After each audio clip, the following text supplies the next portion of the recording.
Hi hello dears, എല്ലാ മക്കൾക്കും എജ്യുമേറ്റിൻ്റെ മറ്റൊരു ക്ലാസ്സിലേക്ക് സ്വാഗതം. ഇന്നത്തെ ക്ലാസ്സിൽ നമ്മൾ നോക്കാനായിട്ട് പോകുന്നത് 7ാം ക്ലാസ്സിലെ മക്കളുടെ ഓണം എക്സാമിൻ്റെ ഇംഗ്ലീഷിൻ്റെ ഒരു മോഡൽ ക്വസ്റ്റ്യൻ പേപ്പറാണ് കേട്ടോ. ക്ലാസ്സിലേക്ക് കടക്കുന്നതിന് മുന്നേ ഈ ചാനൽ ആദ്യമായി കാണുന്നവരാണെങ്കിൽ ഒന്ന് സബ്സ്ക്രൈബ് ചെയ്ത് സപ്പോർട്ട് ചെയ്യാൻ മറക്കരുത്. അതുപോലെ വീഡിയോ നിങ്ങളുടെ കൂട്ടുകാരിലേക്ക് കൂടെ ഒന്ന് ഷെയർ ചെയ്ത് കൊടുക്കുകയും വേണേ. നിങ്ങൾക്ക് ആവശ്യമുള്ള 7ാം ക്ലാസ്സിലെ മറ്റു വിഷയങ്ങളുടെ question papers STD7 question papers എന്നുള്ള പ്ലേലിസ്റ്റിൽ ലഭ്യമാണ് കേട്ടോ. ഇനി ഡീറ്റെയിൽഡ് ക്ലാസ് വീഡിയോസ് വേണമെങ്കിൽ STD7 ഓൾ സബ്ജക്ട്സ് എന്നുള്ള പ്ലേലിസ്റ്റ് ഉണ്ട്, അതെടുത്ത് നോക്കുക. അപ്പോൾ ശരി, നമുക്ക് നേരെ ക്ലാസ്സിലേക്ക് അടക്കാം. ആക്ടിവിറ്റി 1 കോംപ്രഹെൻഷൻ ആണ്, റീഡിംഗ് കോംപ്രഹെൻഷൻ ആണ് കേട്ടോ. Read the following passage carefully and answer the questions that follow. നമുക്ക് പാസേജ് നോക്കാം. On a sunny afternoon Emily sat in her garden watching the flowers bloom. ഒരു നല്ല വെയിലുള്ള തെളിഞ്ഞ വൈകുന്നേരം എമിലി അവളുടെ ഗാർഡനിൽ ഇരുന്നു, പൂന്തോട്ടത്തിലിരുന്നു പൂക്കൾ വിരിയുന്നത് നോക്കി നിൽക്കുകയായിരുന്നു. She love the way the colours bright in the space around Har. അവളുടെ ചുറ്റുമുള്ള സ്ഥലത്ത് അല്ലെങ്കിൽ അവളുടെ ചുറ്റുപാടിലും പൂക്കൾ നിറങ്ങൾ കൊണ്ട് ബ്രൈറ്റൻ ആക്കുന്നത്, തിളക്കം കൂട്ടുന്നത്, ഭംഗി കൂട്ടുന്നത് അവൾക്ക് വളരെയധികം ഇഷ്ടമായിരുന്നു. Birds chirped and the wind gently rustled the leaves of the trees. പക്ഷികളൊക്കെ ചിലയ്ക്കുന്നുണ്ടായിരുന്നു, അതുപോലെ കാറ്റ്, പതുക്കെ വീശുന്ന കാറ്റ് മരങ്ങളുടെ ഇലകളെയൊക്കെ ഇങ്ങനെ ഇളക്കുന്നുണ്ടായിരുന്നു. As she sipped her lemonade she noticed a butterfly fluttering from flower to flower. അവളുടെ കയ്യിലുണ്ടായിരുന്ന ലെമണേഡ് അല്ലെങ്കിൽ ചെറിയൊരു നാരങ്ങ വെള്ളം അത് നുകർന്നപ്പോൾ, സിപ്പ് ചെയ്തപ്പോൾ, അവളത് മെല്ലെ കുടിച്ചപ്പോൾ ഒരു ബട്ടർഫ്ലൈ ഒരു പൂവിൽ നിന്ന് മറ്റൊരു പൂവിലേക്ക് ഇങ്ങനെ പറക്കുന്നത് അവൾ ശ്രദ്ധിച്ചു. Emily smiled appreciating the beauty of nature around her. Emily തൻ്റെ ചുറ്റുമുള്ള പ്രകൃതി എത്രത്തോളം മനോഹരിയാണ് എന്നുള്ളതിൽ അപ്രിഷിയേറ്റ് ചെയ്തിട്ട് അവളുടെ മുഖത്തൊരു ചെറിയ പുഞ്ചിരി വിടർന്നു. ഇതാണ് പാസേജ്. ഇനി നമുക്ക് ഇതുമായിട്ട് ബന്ധപ്പെട്ട ക്വസ്റ്റ്യൻസ് നോക്കാം. Question 1. What was Emily doing in the garden? Emily ഗാർഡനിൽ എന്തായിരുന്നു ചെയ്തിരുന്നത്? Reading book, watching the flowers, playing with her friends, watering the plants. എന്തായിരുന്നു? വാച്ചിങ് ദ ഫ്ലവേഴ്സ്, പൂക്കളെ നോക്കി നിൽക്കുകയായിരുന്നു. Question 2. Which of the following describes the sound Emily heard? Emily കേട്ട ശബ്ദത്തെ describe ചെയ്യുന്ന സൗണ്ട് താഴെ പറഞ്ഞതിൽ ഏതാണ്? The wind blowing loudly, the sound of rain, birds chirping, cars passing by. Birds chirping അല്ലേ, പക്ഷികൾ ചിലയ്ക്കുന്ന ശബ്ദം അവൾ കേട്ടു എന്ന് അതിൽ പറയുന്നുണ്ട്. സോ ഓപ്ഷൻ സി ആണ് കേട്ടോ കറക്റ്റ് ആയിട്ടുള്ളത്. ഇനി question 3. What did Emily notice in her garden? Emily അവളുടെ ഗാർഡനിൽ ശ്രദ്ധിച്ചത്, നോട്ടീസ് ചെയ്തത് എന്താണ്? A bee buzzing, a butterfly fluttering, a cat sleeping, a dog running. എന്തായിരുന്നു? A butterfly fluttering from a flower to flower. അതായിരുന്നു അല്ലെ, ഒരു പൂവിൽ നിന്ന് മറ്റൊരു പൂവിലേക്ക് ബട്ടർഫ്ലൈ പറക്കുന്നതാണ് എമിലി ശ്രദ്ധിച്ചത്. Question 4. How did Emily feel while sitting in the garden? പൂന്തോട്ടത്തിലിരിക്കുമ്പോൾ എമിലിക്ക് എന്താണ് ഫീലായത്? Sad, angry, happy, tired. അവൾക്ക് സന്തോഷമായിരുന്നു അല്ലേ. സോ ഹാപ്പി, അതാണ് answer. Question 5. What was Emily drinking? Emily എന്തായിരുന്നു കുടിച്ചത്? Water, lemonade, juice, tea. എന്തായിരുന്നു? She was sipping her lemonade എന്ന് പറഞ്ഞിട്ടുണ്ട് അല്ലേ. സോ ലെമണേഡ് ആണ് answer. Activity 2. Conversation making. Imagine a robot is helping you with your homework. Write a conversation between you and the robot about solving a math problem. ഒരു robot നിങ്ങളുടെ ഹോംവർക്കൊക്കെ ഫുള്ളാക്കാൻ help ചെയ്യുന്നുണ്ടെന്ന് വിചാരിക്കുക. അങ്ങനെയാണെങ്കിൽ നിങ്ങൾക്കൊരു മാത്സിൻ്റെ ഒരു പ്രശ്നം, ഒരു പ്രോബ്ലം, ഒരു ക്വസ്റ്റ്യൻ സോൾവ് ചെയ്യുന്നതിൽ റോബോട്ട് നിങ്ങളെ സഹായിക്കുന്നതുമായിട്ട് ബന്ധപ്പെട്ട ഒരു കോൺവെർസേഷൻ തയ്യാറാക്കാനാണ് പറഞ്ഞിരിക്കുന്നത്. You, hey robot, I'm really stuck on this math word problem. Can you help me solve it? നോക്കൂ റോബോട്ട്, ഞാൻ ഈ മാത്സ് പ്രോബ്ലം എനിക്ക് തീരെ കഴിയുന്നില്ല, ഞാനിവിടെ സ്റ്റക്കായി നിൽക്കുകയാണ്, എന്നെ ഒന്ന് ഹെൽപ്പ് ചെയ്യാമോ? Robot, of course, I'm ready to help. Please read the problem out loud or show it to me. തീർച്ചയായിട്ടും ഞാൻ സഹായിക്കാം. ഒന്നുകിൽ ആ പ്രോബ്ലം വളരെ ഒച്ചത്തിലൊന്ന് വായിച്ചു കേൾപ്പിക്കൂ, അല്ലെങ്കിൽ അത് എന്നെ ഒന്ന് കാണിക്കൂ. You, it says a basket has 12 apples. If Sam takes 4 apples and gives 2 to Lily, how many apples are left in the basket? എന്താണ് പ്രോബ്ലത്തിൽ പറഞ്ഞിരിക്കുന്നത്? ഒരു ബാസ്ക്കറ്റിൽ 12 ആപ്പിൾസ് ഉണ്ട്, അതിൽ നിന്ന് 4 ആപ്പിൾസ് സാം എടുത്തു, 2 എണ്ണം ലില്ലിക്ക് കൊടുത്തു. അങ്ങനെയാണെങ്കിൽ ഇനി ബാസ്ക്കറ്റിൽ എത്ര ആപ്പിൾസ് ലെഫ്റ്റ് ചെയ്യുന്നുണ്ട്, ബാക്കിയുണ്ട്? Robot, let us break it down step by step. First, how many apples did the basket start with? നമുക്കിത് സ്റ്റെപ്പ് ബൈ സ്റ്റെപ്പായിട്ട് ഓരോ വഴിക്കായിട്ട് നമുക്കിത് ചെയ്ത് തീർക്കാം. ആദ്യം ബാസ്ക്കറ്റിൽ എത്ര ആപ്പിൾസ് ഉണ്ടായിരുന്നു? You, it started with 12 apples. 12 apples ഉണ്ടായിരുന്നു, 12 ആപ്പിൾസ് ഉണ്ടായിരുന്നു. Robot, correct. Now Sam takes 4 apples away from the basket. What math operation should we use? Correct ആണ്, പറഞ്ഞത് ശരിയാണ്. ഇനി ആ 12 ആപ്പിൾസിൽ നിന്ന് സാം 4 എടുത്തു. അങ്ങനെയാണെങ്കിൽ അതിൽ ഇപ്പോൾ എത്രയുണ്ടെന്ന് കാണും. നമ്മൾ എന്ത് മാത്ത് ഓപ്പറേഷനാണ് ചെയ്യേണ്ടത്? You, that is subtraction. നമ്മൾ സബ്ട്രാക്ട് ചെയ്യണം, കുറയ്ക്കണം. So we do 12 - 4 which equals 8. Yes, അപ്പോൾ നമ്മൾ 12ൽ നിന്ന് 4 മൈനസ് ചെയ്യുന്നു, ഈക്വൽസ് ടു 8 ആവുന്നു. Robot, perfect. There are 8 apples left. But wait, the problem says Sam gives 2 of his apples to Lily. Does that change the number of apples inside the basket? നീ പറഞ്ഞത് ശരിയാണ്. പക്ഷേ Sam ഈ പ്രോബ്ലത്തിൽ ഒരു കാര്യം കൂടെ പറയുന്നുണ്ട്. സാം എടുത്ത 4 ആപ്പിൾസിൽ നിന്ന് 2 ആപ്പിൾസ് ലില്ലിക്ക് കൊടുത്തു. അതുകൊണ്ട് ബാസ്ക്കറ്റിലുള്ള ആപ്പിൾസിൻ്റെ എണ്ണം മാറുമോ? You. Oh, Lily gets the apples from Sam, not from the basket. So the basket still has 8 apples. ലില്ലിക്ക് സാമിൻ്റെ കയ്യിലുള്ള ആപ്പിൾസ് ആണ് കൊടുത്തത്, ബാസ്ക്കറ്റിൽ നിന്ന് വീണ്ടും എടുത്തല്ല കൊടുത്തത്. അതുകൊണ്ട് ബാസ്ക്കറ്റിൽ 8 ആപ്പിൾസ് തന്നെ ആയിരിക്കും അല്ലേ ഇനി ഉണ്ടായിരിക്കുക?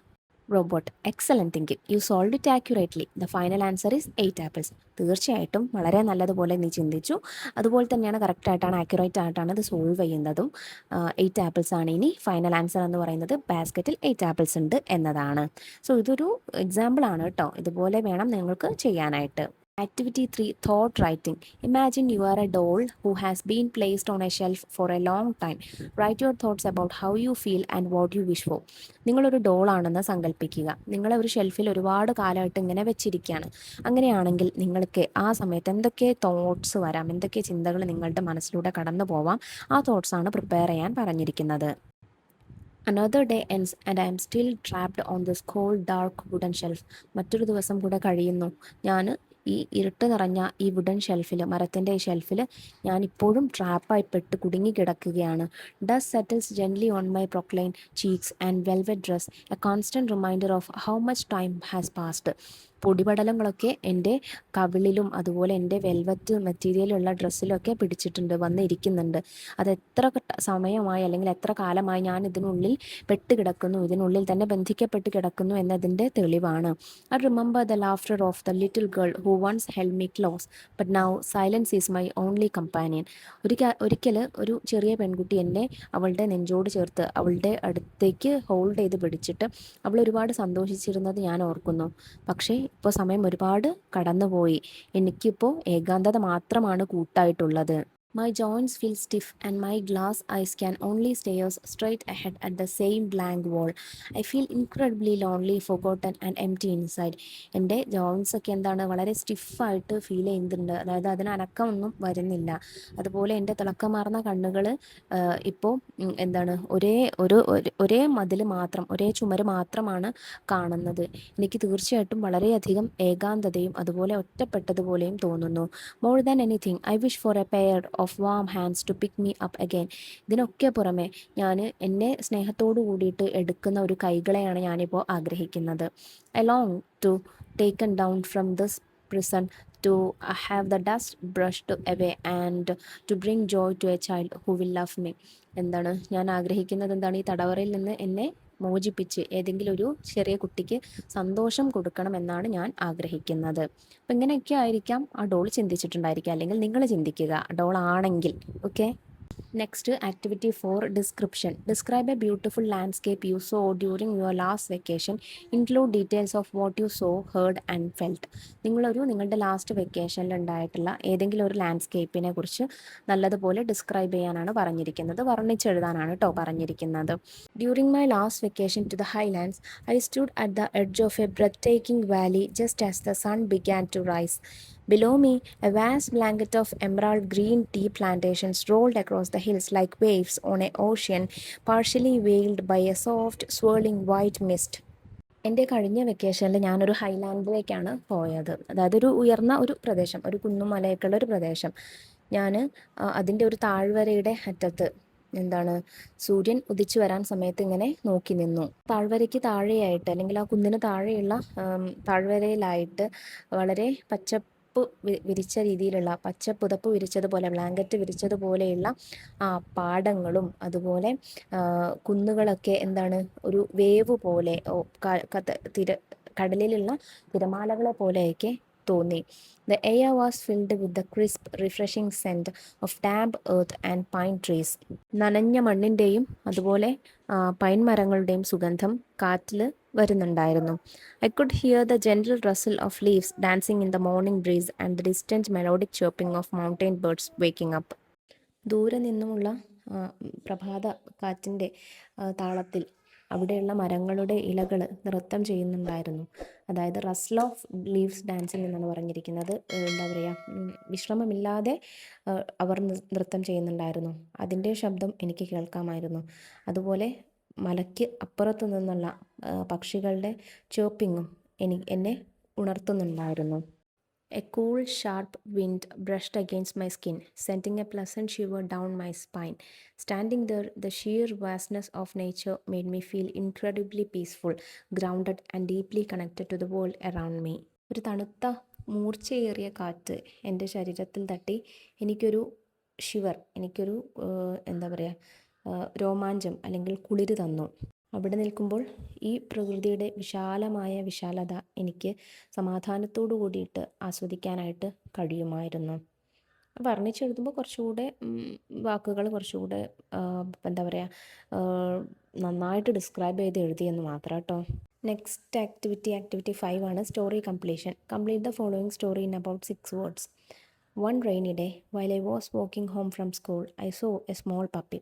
ഒരു ദിവസം, മഴയുള്ള ദിവസം, ഞാൻ സ്കൂളിൽ നിന്ന് വീട്ടിലേക്ക് വരുന്ന സമയത്ത് ഞാനൊരു ചെറിയ പപ്പിയെ കണ്ടു, ചെറിയ പട്ടിക്കുട്ടിയെ കണ്ടു.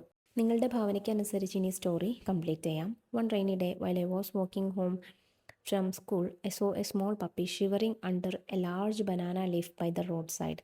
ഒരു വലിയ വാഴയുടെ ചുവട്ടിൽ നനഞ്ഞു നിൽക്കുന്നതാണ് ഞാൻ കണ്ടത്. Its fur was completely soaked and it whimpered softly as I approached. അതിൻ്റെ രോമമൊക്കെ മുഴുവനായിട്ടും നനഞ്ഞു കുതിർന്നിരുന്നു. അതെന്നെ കണ്ടപ്പോൾ പതുക്കെ ശബ്ദമുണ്ടാക്കിക്കൊണ്ട് ഞാനതിനടുത്തേക്ക് പോയപ്പോൾ പതുക്കെ വിറയലോട് കൂടിയിട്ടൊരു ശബ്ദമുണ്ടാക്കി.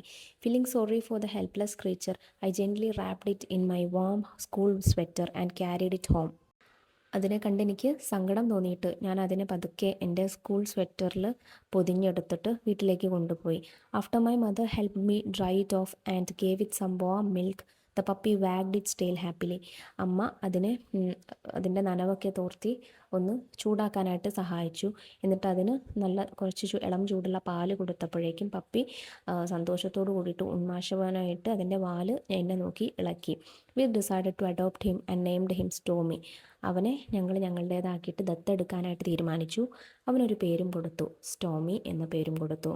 നെക്സ്റ്റ് ആക്ടിവിറ്റി 6 ആണ് diary entry. Write a diary entry about a special day when you helped someone in need. How did you feel after helping them. നിങ്ങൾ ആരെയെങ്കിലും സഹായിച്ച ഒരു ദിവസത്തെ ഒരു ഡയറി, നിങ്ങൾക്ക് അയാളെ സഹായിച്ചപ്പോൾ എന്താണ് തോന്നിയത് എന്നൊക്കെ ഇൻക്ലൂഡ് ചെയ്തിട്ടൊരു ഡയറി എഴുതാനാണ് പറഞ്ഞിരിക്കുന്നത്. ഡയറി എഴുതുമ്പോൾ ശ്രദ്ധിക്കുക, ഡേറ്റും ഡേയും ഇട്ട് കൊടുക്കണം. Dear diary, today was an incredibly special and rewarding day. On my way back from the market, I noticed an elderly woman struggling to cross a chaotic, busy intersection. ഞാൻ മാർക്കറ്റിൽ നിന്ന് തിരികെ വരുന്ന സമയത്ത് ഒരു പ്രായമായിട്ടുള്ള സ്ത്രീ വളരെ തിരക്ക് പിടിച്ച ആ റോഡ് ക്രോസ് ചെയ്യാനായിട്ട് ബുദ്ധിമുട്ടുന്നത് ഞാൻ കണ്ടു. She was holding 2 heavy bags of groceries and her hands were visibly shaking as cars sped past her without slowing down. അവരുടെ 2 കൈയിലും നല്ല ഭാരമേറിയ ഗ്രോസറീസ് സാധനങ്ങളൊക്കെ നിറച്ച ബാഗ് ഉണ്ടായിരുന്നു. അവരുടെ അടുത്തൂടെ മുന്നിലൂടെ കാറുകൾ ചീറിപ്പാഞ്ഞു പോയപ്പോൾ അവരുടെ കൈകളൊക്കെ വിറയ്ക്കുന്നതായിട്ട് ഞാൻ കണ്ടു. അവരെ ഒന്ന് ആ റോഡ് ക്രോസ് ചെയ്യാൻ വേണ്ടിയിട്ട് ആ കാറുകളൊന്നും നിർത്തി കൊടുത്തത് പോലുമില്ല, സ്ലോ ചെയ്ത് കൊടുത്തത് പോലുമില്ല. Without thinking twice I walked up to her, smiled and asked if I could assist her. 2 വട്ടം ചിന്തിക്കാതെ ഞാൻ അവരുടെ അടുത്തേക്ക് പോയിട്ട് ചിരിച്ച് അവരോട് ഞാൻ സഹായിക്കട്ടെ എന്ന് ചോദിച്ചു. She looked relieved and handed me Har heaviest bag. അവരെന്നെ ഒരു ആശ്വാസത്തോട് കൂടിയിട്ട് നോക്കിയിട്ട് അവരുടെ ഒരു ഭാരമേറിയൊരു ബാഗ് എൻ്റെ കയ്യിൽ തന്നു. I held her arm gently and guided her safely across the street when the traffic finally paused. ഞാൻ അവരുടെ കൈകൾ പതുക്കെ പിടിച്ചിട്ട് ട്രാഫിക് സിഗ്നലായ സമയത്ത് അവരെ റോഡ് ക്രോസ് ചെയ്യാനായിട്ട് സഹായിച്ചു. Once we reach the other side she looked into my eyes, smiled warmly and blessed me from the bottom of her heart. അങ്ങനെ റോഡ് ക്രോസ് ചെയ്ത് മറുഭാഗത്തെത്തിയപ്പോൾ അവരെൻ്റെ കണ്ണുകളിലേക്കൊന്ന് നോക്കി പതുക്കെ ചിരിച്ചിട്ട് എന്നെ ഹൃദയമറിഞ്ഞ് മനസ്സറിഞ്ഞ് അവരെന്നെ അനുഗ്രഹിച്ചു. After helping Har A wave of pure happiness and deep satisfaction washed over me. അവരെ സഹായിച്ചു കഴിഞ്ഞപ്പോൾ എനിക്ക് എന്തെന്നില്ലാത്ത വളരെ പ്യുവറായിട്ടുള്ള സന്തോഷവും അതുപോലെ വളരെയധികം ഒരു സാറ്റിസ്ഫാക്ഷനും ഉണ്ടായി. It made me realise how a tiny simple act of kindness can make a massive difference in someone's day and it genuinely warmed my heart. എനിക്ക് ഈ ഒരു അനുഭവം വളരെയധികം എന്നെ ഒന്ന് ചിന്തിപ്പിച്ചു, എന്നെ റിയലൈസ് ചെയ്യാൻ പഠിപ്പിച്ചു. ഒരു ചെറിയ കാര്യമാണെങ്കിലും അത് എത്രത്തോളം നമ്മുടെ ജീവിതത്തിൽ ഒരു നല്ല കാര്യം ചെയ്താൽ എത്രത്തോളം ഡിഫറൻസ് കൊണ്ടുവരാൻ സാധിക്കുമെന്ന കാര്യം എന്നെ പഠിപ്പിച്ചു. ഇത്രയും കാര്യങ്ങളാട്ടോ മക്കളെ നമുക്ക് ഈ ഒരു സെറ്റ് ക്വസ്റ്റ്യൻ പേപ്പറിൽ നോക്കാനായിട്ടുള്ളത്. പറഞ്ഞ കാര്യങ്ങളൊക്കെ മക്കൾക്ക് എല്ലാവർക്കും മനസ്സിലായിട്ടുണ്ടെന്ന് വിശ്വസിക്കുന്നു. വീഡിയോ ഉപകാരപ്രദമായിട്ടുണ്ടെങ്കിൽ നിങ്ങളുടെ കൂട്ടുകാരിലേക്ക് ഇവിടെ ക്ലാസ് ഒന്ന് ഷെയർ ചെയ്ത് കൊടുക്കുക.